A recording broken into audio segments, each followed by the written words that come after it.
Good evening students, कैसे हैं आप लोग। आज हम लोग फिजिक्स में क्लास 12th में वेव ऑप्टिक्स स्टार्ट करेंगे। तो आइए देखते हैं।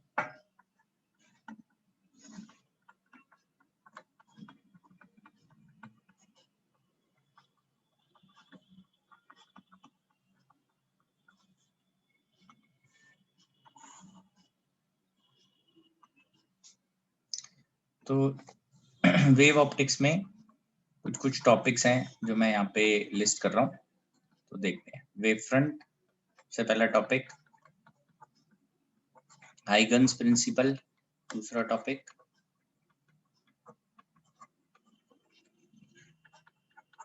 Proof of laws of reflection and refraction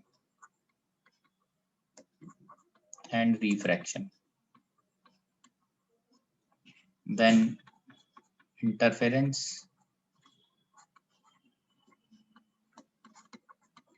Young's double slit experiment YDSC, diffraction, polarization.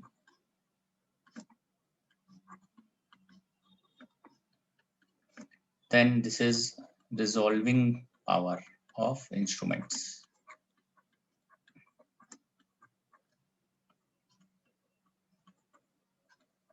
After that, rainbow and scattering. ठीक है जी, ये टोटल टॉपिक है हमारे वेव ऑप्टिक्स के अंदर। तो आइए स्टार्ट करते हैं अब। सबसे पहले वाले टॉपिक से, this is wave front.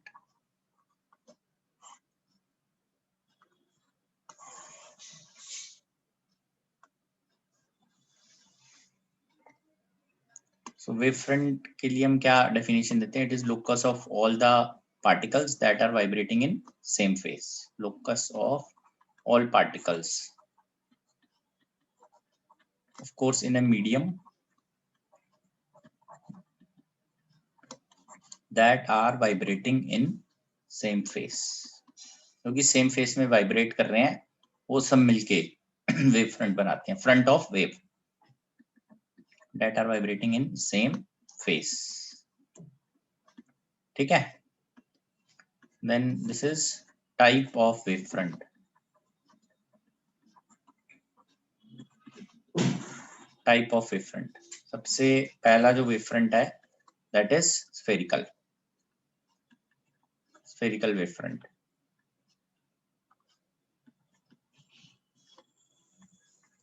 Spherical wave front.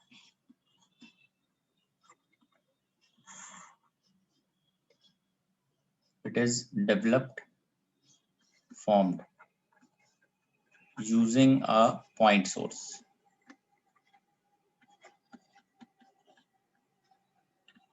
तो इसमें इस टाइप से आप देख सकते हैं, यहाँ पर एक पॉइंट सोर्स है।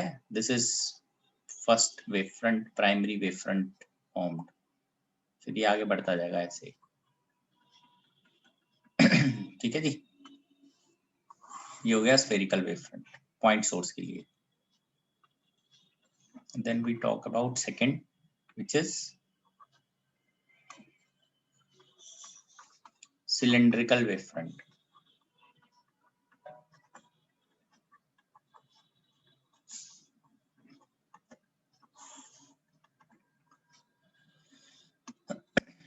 Formed using line source.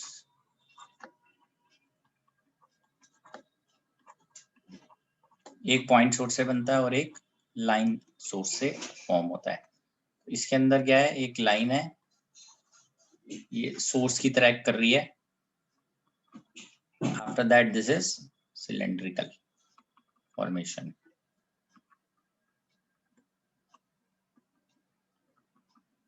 ठीक है, ये आ गया हमारे पास।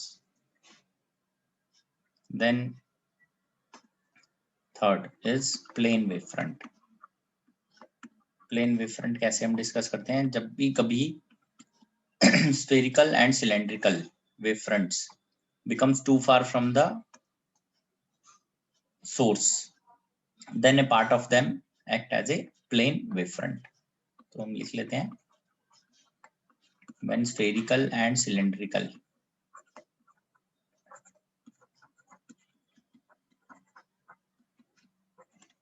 wave front, spherical and cylindrical wave front becomes too far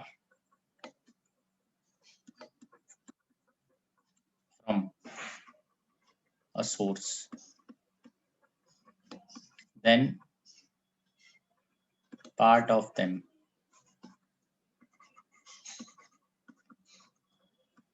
act as plane wavefront.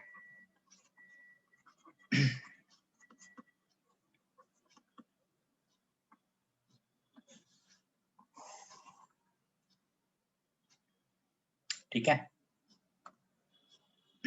अब इसका बनाने का क्या तरीका होता है, जैसे ये बना पहला वेवफ्रंट, ये सोर्स है। तो अब ये जो प्राइमरी वेवफ्रंट होता है,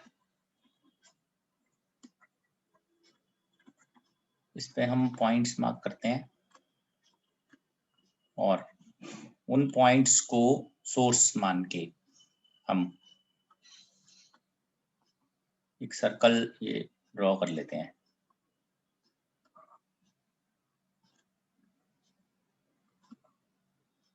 इनको सेंटर मान के जो पॉइंट्स लिए हैं हमने प्राइमरी वेवफ्रंट पे, ठीक है।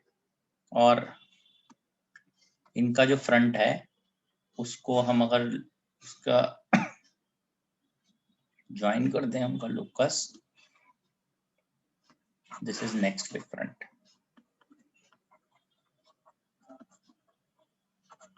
इसको हम सेकेंडरी वेवलेट बोलते हैं, जो ब्लू कलर से मैंने बनाया है। कैसे? प्राइमरी वेवफ्रंट था, ये था प्राइमरी वेवफ्रंट, उसके ऊपर सोर्स लिया हमने फ्रेश, वहां से उसको सोर्स मान के सीन टू टी किया, मतलब कितने टाइम के बाद बनाना है। C is the speed of light, T is the time, उतने का रेडियस लिया और सर्कल ड्रॉ कर दिया। तो टी टाइम पे वो नेक्स्ट वेवफ्रंट यहाँ पे तैयार हो गया, ठीक है।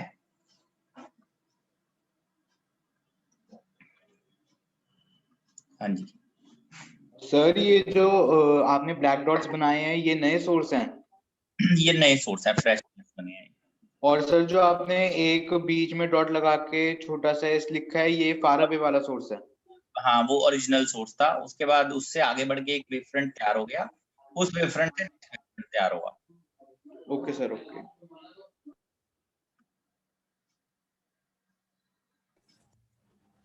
सर, हाँ बोलो बोलो। सर फेज ऑफ वाइब्रेशन क्या होता है? क्या होता है? फेज फेज ऑफ वाइब्रेशन का मतलब है कि एक साथ आगे जाएं, एक साथ सॉरी पीछे आए। मतलब जैसे जब ऊपर नीचे कॉन्ट्रैक्शन एक्सपेंशन होती है, मतलब वेव वो एक ही टाइम पे जाए। हाँ, वो एक टाइम पे जाएं। जैसे साइन एक्स है, तो अगर किसी एंगल पे ऊपर है तो कॉस एक्स वहां पे नीचे आ रहा है तो वो आउट ऑफ फेज हो गए। अच्छा, ठीक है। सेकेंडरी वेवलेट नाम दिया गया नेक्स्ट वेवफ्रंट को, जो प्राइमरी वेवफ्रंट के बाद बनता है, that is called as secondary wavelet, ये नाम है उसका, ठीक है। हाइगन ने ये नाम दिया था। आगे हम पढ़ने जा रहे हैं हाइगन प्रिंसिपल, वो हम देखते हैं। Huygens wavefront principal,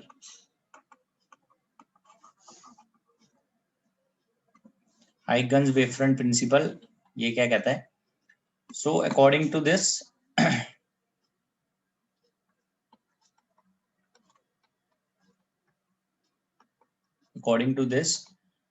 every point on primary wavefront act as a fresh source of new disturbance. According to this, every point on primary wavefront act as a fresh source of new disturbance called secondary wavelet. ठीक है, जो हमने पीछे भी secondary wavelet बनाई है, that is basically और disturbance produced by sources on primary wavefront. Primary wavefront के ऊपर जो सोर्सेज हैं ये नेक्स्ट वेवफ्रंट तैयार करते हैं, सेकेंडरी वेवलेट बोलते हैं। This is also called disturbance. No remember that secondary wavelet always move forward. ये हाइगन के प्रिंसिपल में लिखा हुआ है, secondary wavelet always move forward, मतलब कि सेकेंडरी वेवलेट हमेशा आगे की तरफ ही मूव करेगा, वो बैकवर्ड नहीं जा सकता। ठीक है जी, आइए आगे बढ़ते हैं हम इसमें।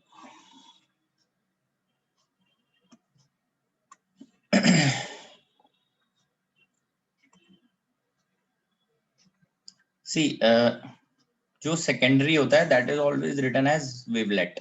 वेवफ्रंट भी बोल सकते हैं उसको, प्राइमरी वेवफ्रंट बोलते हैं, सेकेंडरी वेवलेट होता है, बट हैं दोनों ही वेवफ्रंट।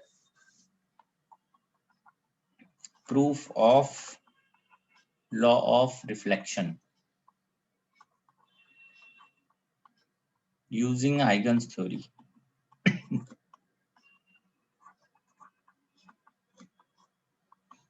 ये अंडरस्टैंड करते हैं जरा।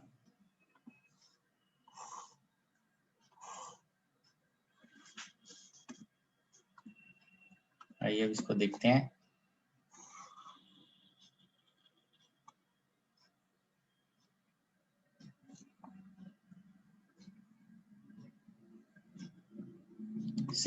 मैंने यहाँ पे प्राइमरी के साथ वेवफ्रंट लिखा है, सेकेंडरी के साथ वेवलेट होना चाहिए। ठीक है, सेकेंडरी वेवलेट। ठीक है, इस तरह से है ये। ये देखते हैं एक बार।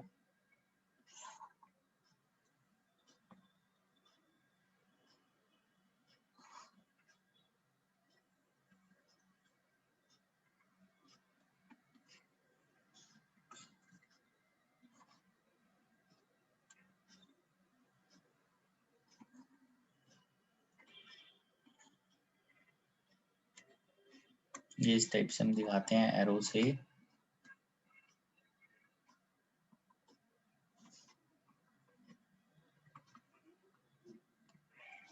इसको सही से मार्क करते हैं।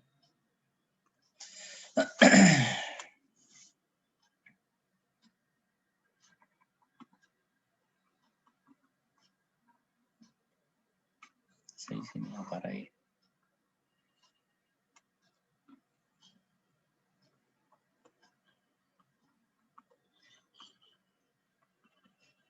ठीक है, और ये आएगा यहाँ से पैरेलल ऐसे चलता हुआ इस पॉइंट पे।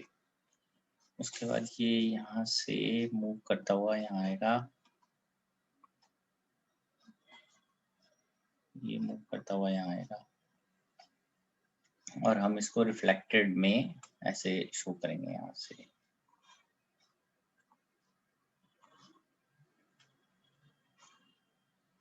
ठीक है जी, ये आएगा।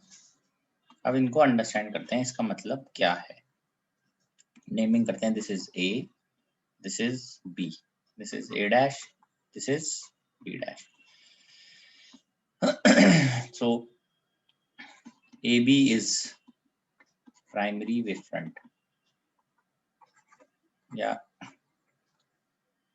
प्राइमरी मत लिखो, ये लिखो wavefront AB is wavefront incident on A dash B. A dash B dash is reflected wavefront. ठीक है, तो ये आ गया हमारे पास।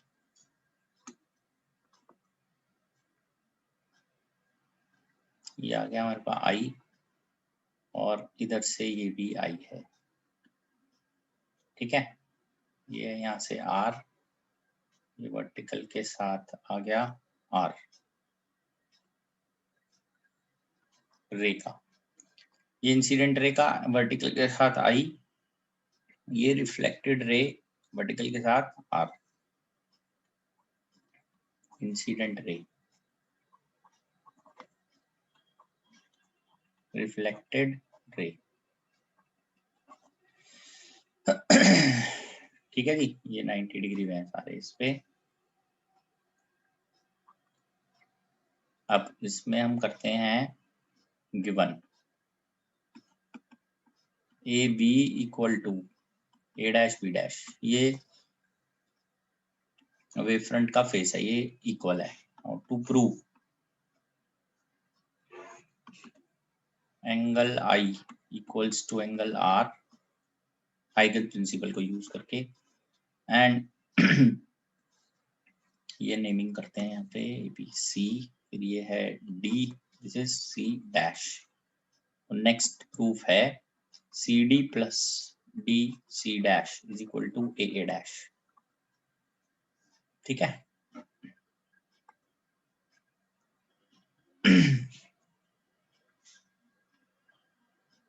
मैं ये अभी समझाता हूँ। देखो भाई, वेव फ्रंट जो है ना वो एक हाइपोथेटिकल सिचुएशन है, वो कोई ऐसे नहीं बनता। हम ये हाइगन ने ये चीज समझाई थी, एक्चुअल में तो एनर्जी है जो मूव कर रही है। तो एनर्जी जब मूव करेगी तो वो किस फॉर्म में मूव करती है, उसका एक वेव फ्रंट बनता है, मतलब फ्रंट फेस बनता है। हम वो शो कर रहे हैं, जैसे एनर्जी है इंसिडेंट रे, तो हमने उनको किसी टाइम पे एक ही टाइम पे सबको ज्वाइन कर दिया, तो वो लोकस बन गया एक। बेसिकली यहाँ पे जैसे लोकस बन रहा है, आप देख रहे हो, लोकस मतलब एक लाइन बन गई है। 2 डायमेंशनल के अंदर एक लाइन है, 3 डायमेंशनल में ये हो सकता है एक प्लेन बन जाए। ठीक है। तो अभी क्या हो रहा है, इंसिडेंट रे आई, उनका फेस था ये ए बी, ये आके इस रिफ्लेक्टर पे आया है, दिस इज ए रिफ्लेक्टर, ये रिफ्लेक्टर है। ठीक है जी, दिस इज ए रिफ्लेक्टर, ये रिफ्लेक्टर है, इसके ऊपर आया, और जो ये ए पॉइंट पे जो रे है, ये किसी पर्टिकुलर टाइम के अंदर ए डैश तक पहुंची, टी टाइम में, तो उतने टाइम के अंदर सी से जो रे है वो डी से रिफ्लेक्ट होकर सी डैश तक पहुंच गई, उतने ही टाइम में बी से रे बी डैश तक पहुंची, तो इन्होंने रिफ्लेक्टेड वेव फ्रंट बना दिया।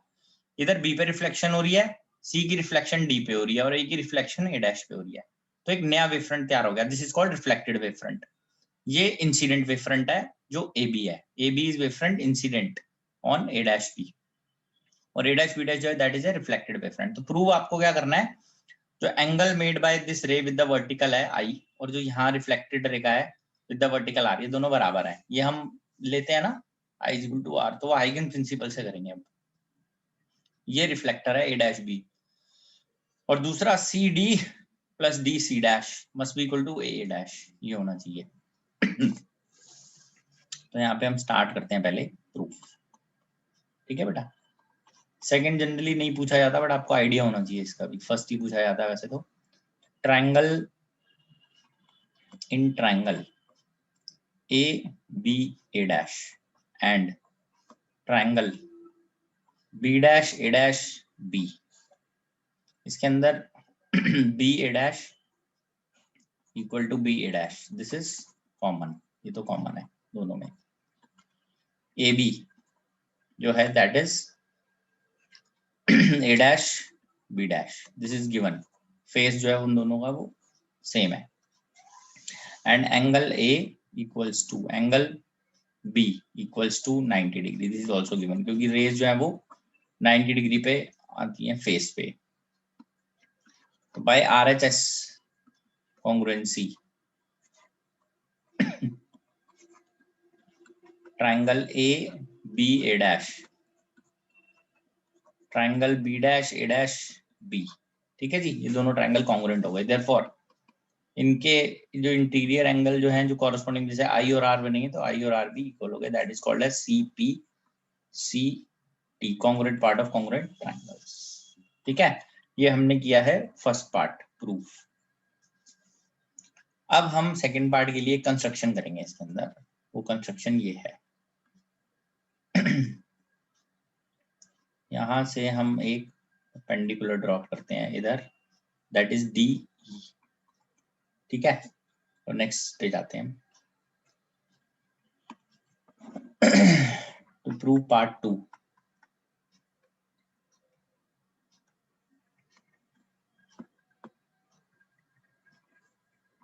To prove part 2,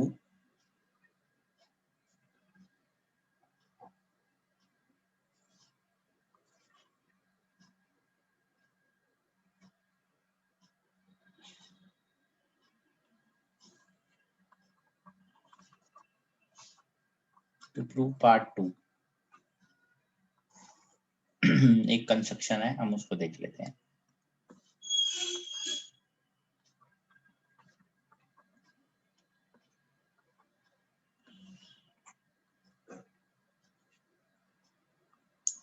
It is given AB is equal to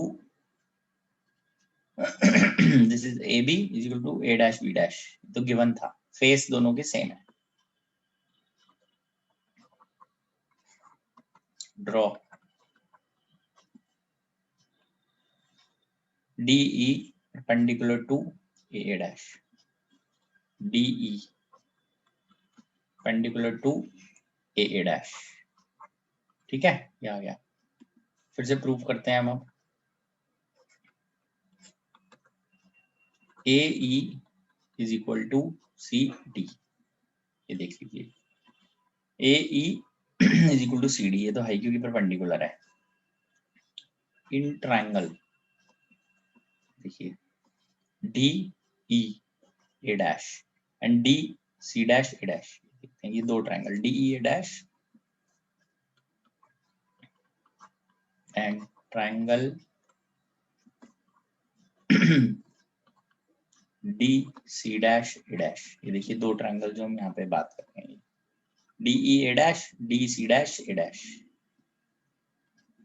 यहाँ बना देते हैं।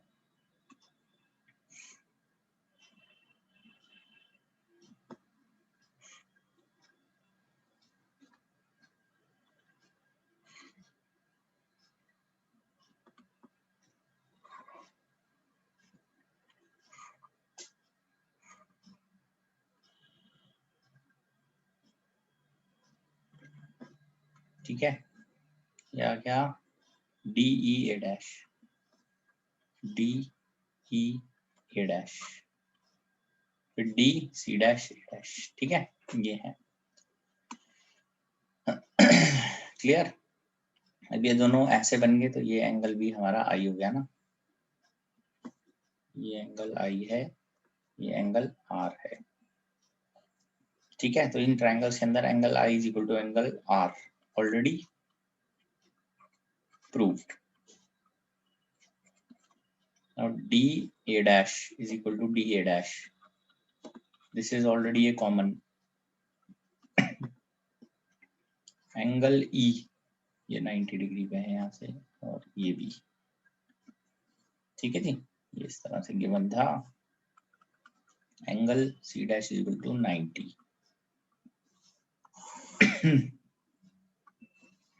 So by RHS congruency, triangle DEA dash is congruent to triangle DC dash A dash. Therefore, EA dash is equal to DC dash. This is CPCT, congruent part of congruent triangles. Now, अब हम इसको करते हैं CD plus DC dash. This is equal to CD और AE तो बराबर ही थे, C से D और A से E तो बराबर ही है, प्लस DC dash। अब ये आएगा AE प्लस DC dash, इसके बराबर था EA dash के, तो A से E प्लस E से A dash will become AA dash, hence proved. This is done. Please check. तो दो आपके इसमें प्रूफ्स थे रिफ्लेक्शन में, दोनों आ गए, ठीक है जी। नेक्स्ट ये proof of Snell's law using Huygens principal.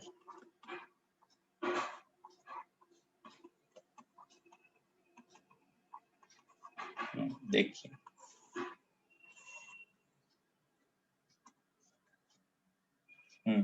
बताइए सर, जो सेकंड वाला प्रूफ है ये लॉज ऑफ रिफ्लेक्शन में छोड़ना है, ये शो करता है ना कि टाइट जो है वो सेम टाइम पे बना रही है वहां पे, अगर आ जाए तो आपको बस मालूम होना चाहिए।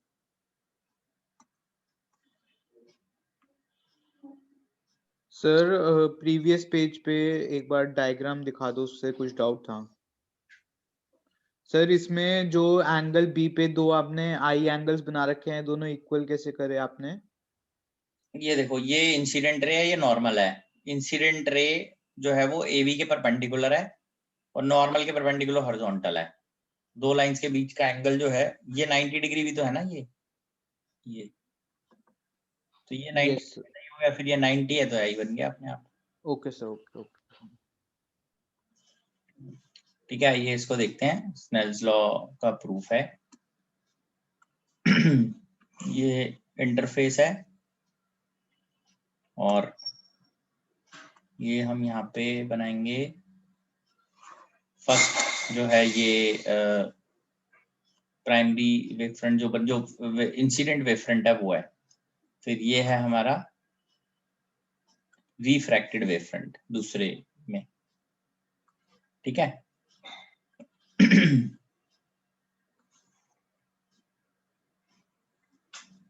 ये इस टाइप से आएगा और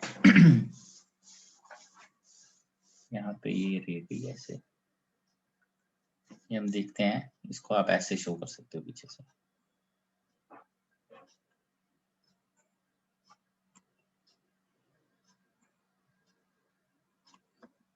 ठीक है जी, ये पीछे से रेज आ रही हैं।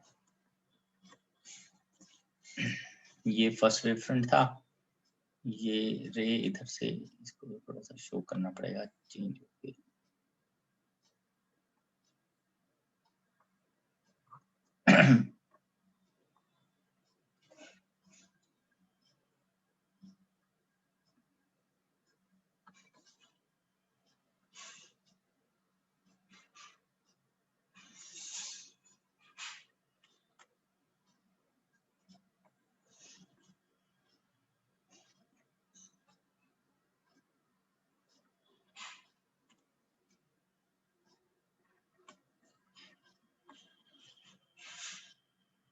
ये बनेगा इस टाइप से।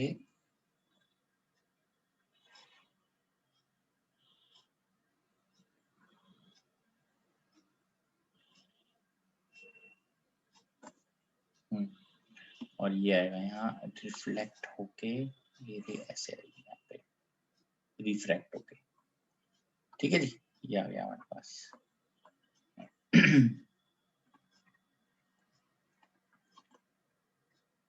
ये सीधी गई यहाँ पे, उसके बाद ये इधर आ जाएगी, ये पैरेलल।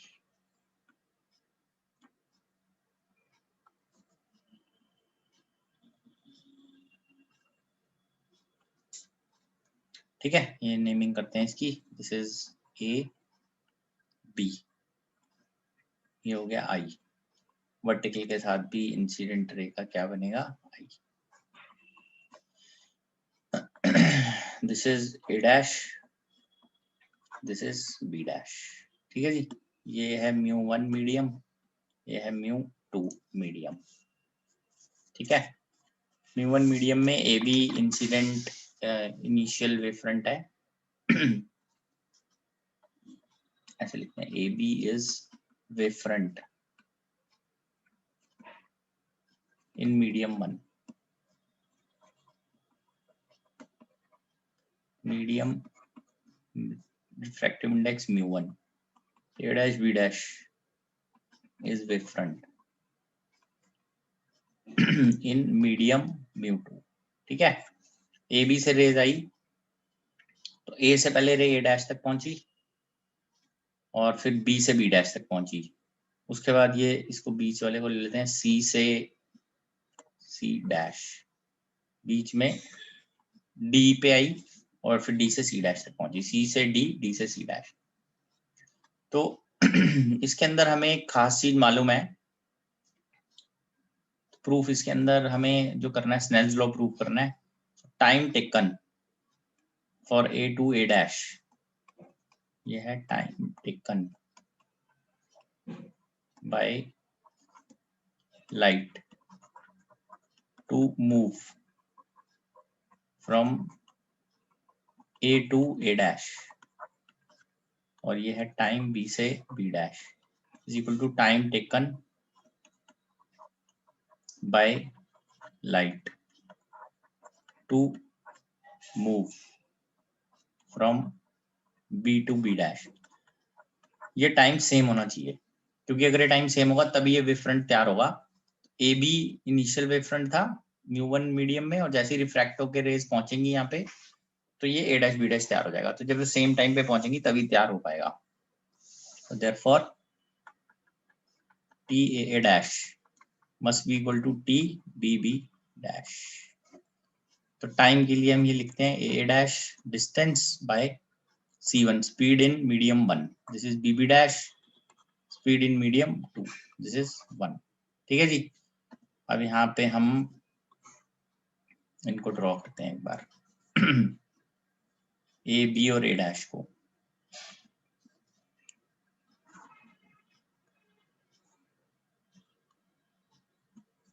ये आ जाएगा B A dash, this is B, this is A, this is A dash, this is 90। ठीक है, हॉरिजॉन्टल के साथ हो गया इसका आई। ऐसे इसको बना देते हैं।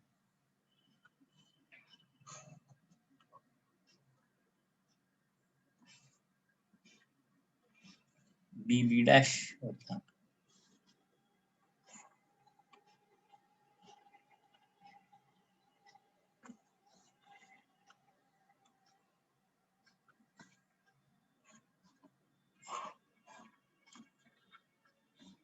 ये आ जाएगा B B dash A dash, this is B A dash B dash. ठीक है जी, ये आ गया 90। और ये एंगल है इसके साथ और आर।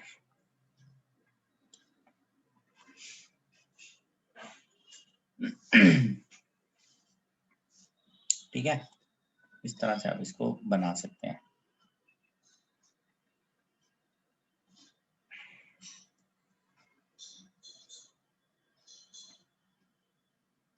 ये यहाँ पे जब हम इसको शो करेंगे, आप ये वे बनाएंगे, देखिए जरा, ये यहाँ से इसके पैरेलल ऐसे। ठीक है जी। तो आप इसको वर्टिकल के हाथ दीजिए ऐसे, this is r, this is A dash. ये आ गई यहाँ से, ये इंसिडेंट रे है, ये रिफ्रैक्टेड रे है, ये बी बी डैश भी रिफ्रैक्टेड रे है। तो ये आ गया हमारे पास आर। ठीक है जी। इस ट्रायंगल में देखते हैं sine i perpendicular A dash by B A dash. इसमें साइन आर देखिए क्या है, perpendicular B B dash by B A dash from 1। यहाँ ए डैश की वैल्यू आएगी sine i B A dash by C1, B B dash sine r B A dash by C2। तो अभी ये B A dash है जो, ये हमें कैंसिल करना है। हमारे पास ये आ गया sine i by sine r C1 by C2। ठीक है, एज जो म्यू है that is inversely proportional to speed, therefore mu1 by mu2 is C2 by C1, therefore sin I by sin R ये आ गया C1 by C2 mu2 by mu1। और इसका ऐसे भी लिख सकते हो mu1 sin I equal to mu2 sin R। जिस मीडियम में का रिफ्रैक्टिव इंडेक्स है उसी मीडियम में जो एंगल बन रहा है साइन के साथ वो लेना है। This is Snell's law.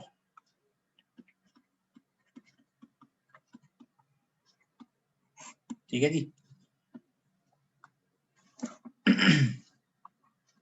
आइए नेक्स्ट पे बढ़ते हैं आगे,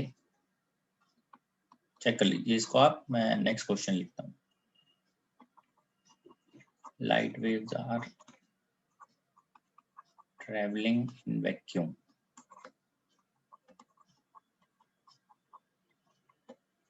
along x-axis.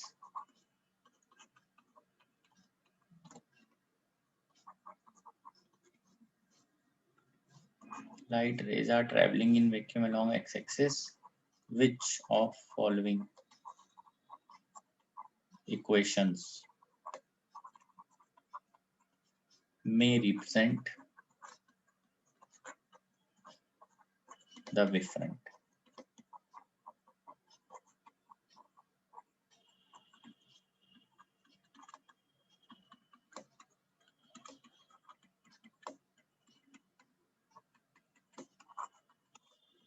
X plus y plus z equals to c. ठीक है जी, आइए इसको अंडरस्टैंड करते हैं। वगैरह लाइट वेव जो है वो they are travelling in vacuum.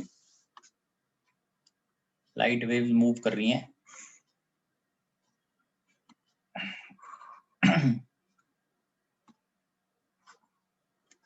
Light waves move कर रही हैं अगर this is x y z along x axis move कर रही हैं, तो कौन रिप्रेजेंट कर सकता है वेवफ्रंट को? तो वेवफ्रंट के लिए आप ये देख सकते हो, इस तरह से हम प्लेन लेते हैं plane parallel to YZ plane can be wavefront. उसकी इक्वेशन कैसे निकलेगी?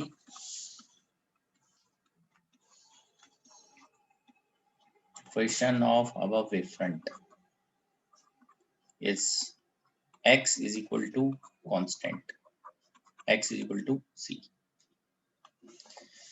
ठीक है, ये क्वेश्चन आ गया हमारे पास।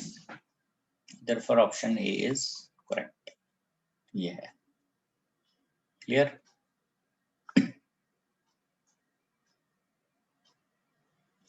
वगैरह लाइट वेव सीधी चल रही हैं एक्स एक्सिस की तरफ, तो उनका वेवफ्रंट क्या हो सकता है? प्लेन वेवफ्रंट बना दिया हमने, जिसकी equation x is equal to constant होती है, ये बनेगा। ठीक है जी, आगे बढ़ते हैं इसमें नेक्स्ट क्वेश्चन के लिए।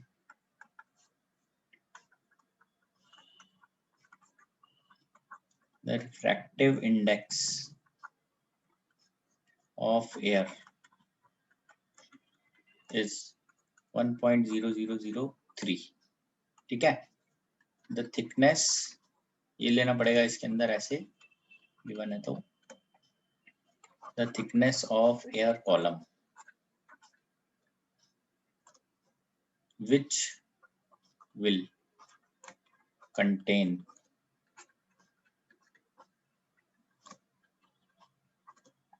contain one more wavelength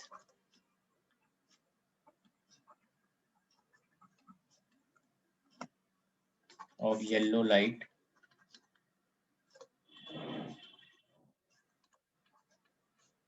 (6000 Armstrong) then in the same thickness of vacuum.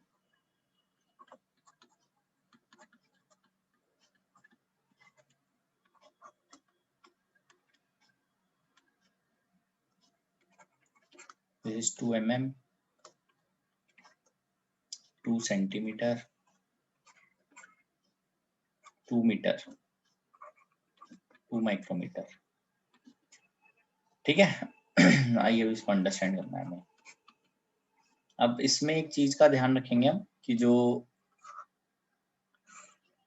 एक वेवलेंथ होती है वो हम ऐसे शो करते हैं, वन वेवलेंथ इज दिस, यहां से यहां तक दिस इज वन वेवलेंथ।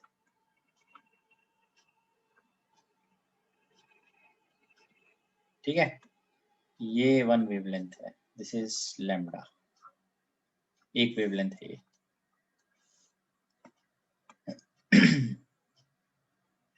ये क्वेश्चन कह रहा है कि देखो, क्वेश्चन में पहले मुझे एक बार ये समझाना है कि वन वेवलेंथ क्या होती है। वन वेवलेंथ ये होती है, तो अब अगर मान लीजिए कुछ पर्टिकुलर कोई मीडियम है, उसकी थिकनेस दी हुई है, तो नंबर ऑफ, अगर हम वेव्स पता करेंगे तो वो ऐसे पता करेंगे, थिकनेस जो भी दी होगी डिवाइडेड बाय उस मीडियम के अंदर thickness of medium divided by wavelength in the medium,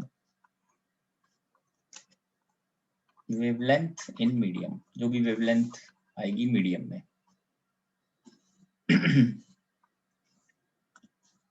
ठीक है, तो क्वेश्चन ये कह रहा है कि एयर का रिफ्रैक्टिव इंडेक्स गिवन है, तो वो कह रहा है बताइए what is the thickness of air column which will contain, जिसमें एक ज्यादा वेवलेंथ हो येलो लाइट की 6000 angstrom then in the same thickness of vacuum. भाई थिकनेस सेम है दोनों की, एयर की और उसकी, बट एयर में एक वेवलेंथ ज्यादा आ रही है, ठीक है ना, एक वेवलेंथ ज्यादा आ रही है। तो ऐसे हम इसको करेंगे सॉल्व। देखिए, number of waves in air, let thickness be t by lambda in air, number of waves, फॉर्मूले पे है थोड़ा सा based, in vacuum thickness is same lambda in vacuum according to question। वो ये कह रहा है कि t by lambda a number of waves in air जो है that is 1 plus number of waves in vacuum। ठीक है, ये आ रही है बात। t कॉमन करते हैं, 1 by lambda in air minus lambda in vacuum equal to 1। ठीक है, तो एज ये हमें देखना है कि mu is inversely proportional to lambda, so mu air lambda air is equal to mu vacuum lambda vacuum, ये आ जाएगा। तो इसको देखते हैं कैसे हमें दिया हुआ है। So lambda of vacuum is given to you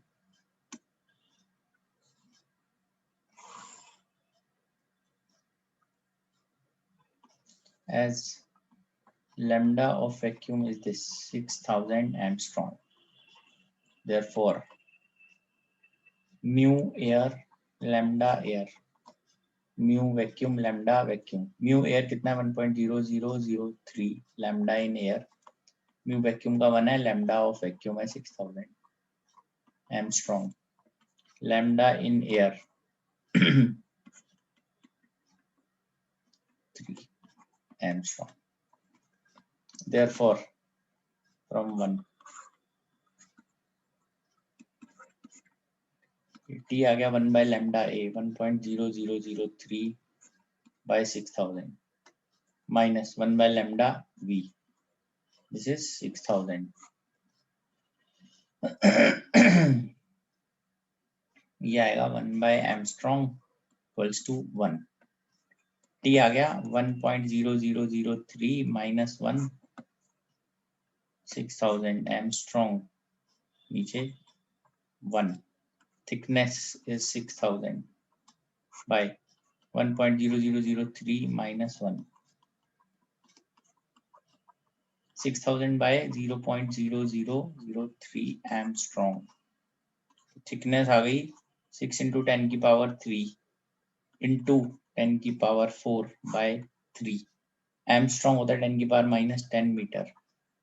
तो थिकनेस कितनी आ रही है, देखिए 2 10 की power minus 3 metre, this is 2 millimetre. ठीक है जी, तो आपका ऑप्शन कितनी आ रही है, ए पार्ट इज द ऑप्शन। ठीक है, चेक कर लीजिए इसको। फॉर्मूले पे ध्यान देना है, नंबर ऑफ वेव्स कैसे हम लिखते हैं, थिकनेस जो भी बताई जा रही है by wavelength in the medium lambda, तो नंबर ऑफ वेव्स आ जाएंगी। एयर में आई thickness T by lambda in air, vacuum में आई थिकनेस टी क्योंकि सेम थिकनेस बोली हुई है, लैम्डा ऑफ वैक्यूम, वैक्यूम का लैम्डा दिया हुआ है 6000, एयर में निकाल लिया हमने। ठीक है जी, फॉर्मूला लगाया, फिर चेक कर लीजिए, फिर आगे बढ़ते हैं हम नेक्स्ट क्वेश्चन के लिए। Next, Draw the diagram.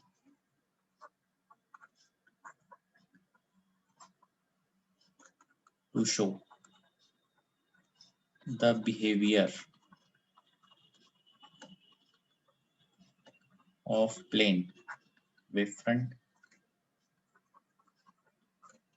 as they pass through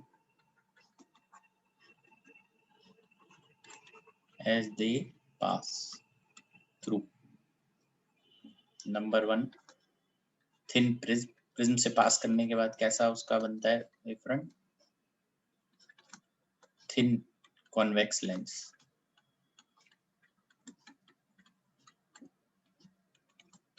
concave mirror. ठीक है जी, ये है हमारे पास. अब देखते हैं इसमें कैसे इसका डायग्राम बनता है. Solution third. So this is now, एक हम सबसे पहले तो वो बनाएंगे मिरर, ये prism. This is a thin prism. ठीक है जी. थिन प्रिज्म में अभी इंसिडेंट वेव फ्रंट ऐसे है.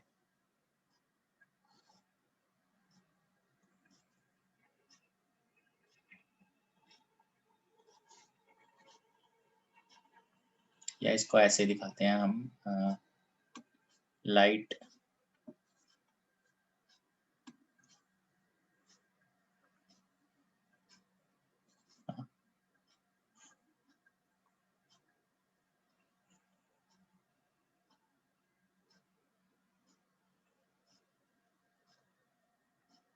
ठीक है. अब ये यहाँ से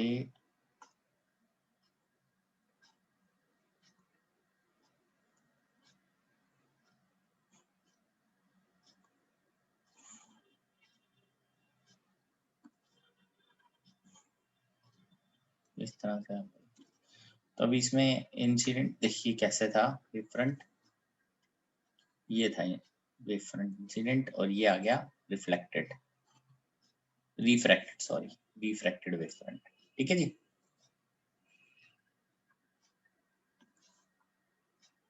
ये आपस में 90 डिग्री, और ये incident wave front. This is refracted wave front.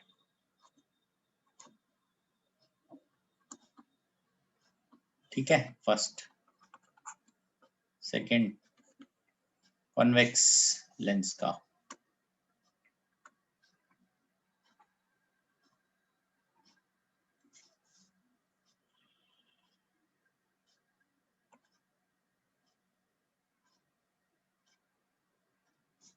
इसके अंदर जो वेव फ्रंट है वो है वर्टिकल, सीधा इसे आ रहा है.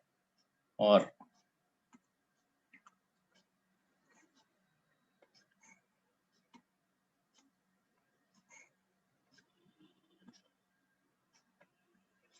ठीक है, ये आ गया मेरे पास.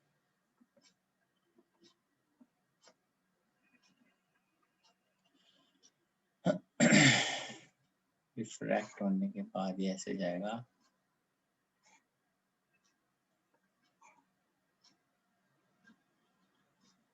फिर ये बनेगा कुछ इस टाइप से. ठीक है जी. ये बनेगा इस टाइप से.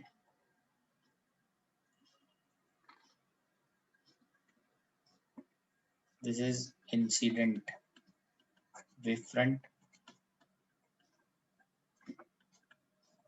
and this is refracted wave front. ठीक है, इस तरह से बनता है. आफ्टर दिस ये देखते हैं थर्ड, कॉनकेव मिरर वाला.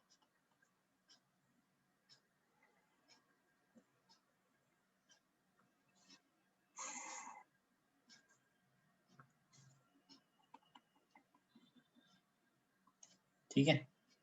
अब इसमें इंसिडेंट वेव फ्रंट ये है.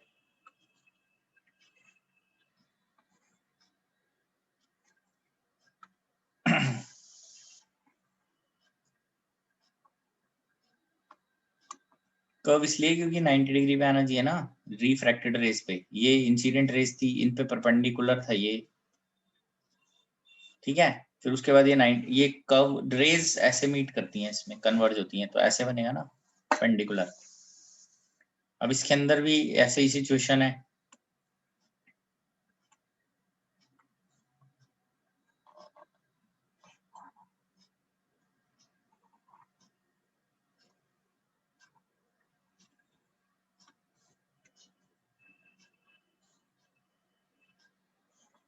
ये गई रेज यहाँ पे ऐसे, ये गई यहाँ पे ऐसे, ठीक है। ये इंसिडेंट रेज है।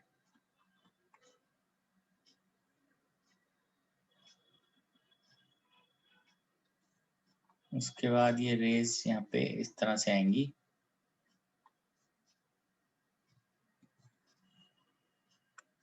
यहाँ से नीचे की तरफ आएंगी ऐसे, यहाँ से ऐसे आएंगी, तो अब ये इस टाइप से बनेगी,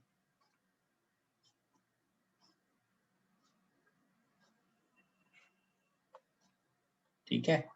रिफ्रैक्ट होके इसके अंदर बनेगा वो इस टाइप से,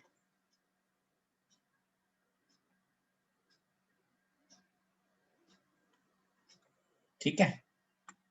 तो ये था इंसिडेंट वेव फ्रंट प्लेन, और ये है रिफ्लेक्टेड वेव फ्रंट,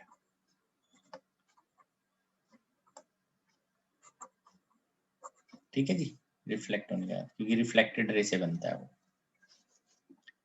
ठीक है। अगर हम यहाँ पे फोर्थ भी डाल देते हैं कॉन्वेक्स मिरर के लिए भी, वो भी देख लीजिए साथ में। कॉन्वेक्स मिरर के लिए अगर हम करते हैं तो ये देखिए,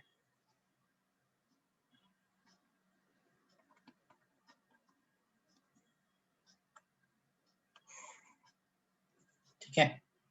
तो इसके अंदर ये इंसिडेंट है ऐसे,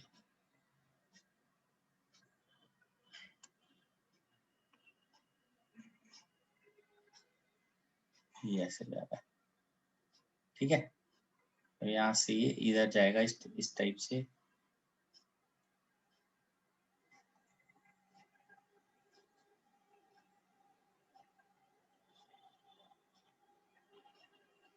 ये जाएगा इस टाइप से, ये इंसिडेंट इंसिडेंट, ये 90 डिग्री पे था, ये इधर गया, रिफ्लेक्ट हुआ, रिफ्लेक्ट हुआ। अब इसके अंदर ये इस टाइप से बन रहा है, आप देखिए, ठीक है। Incident wave front, this is reflected wave front,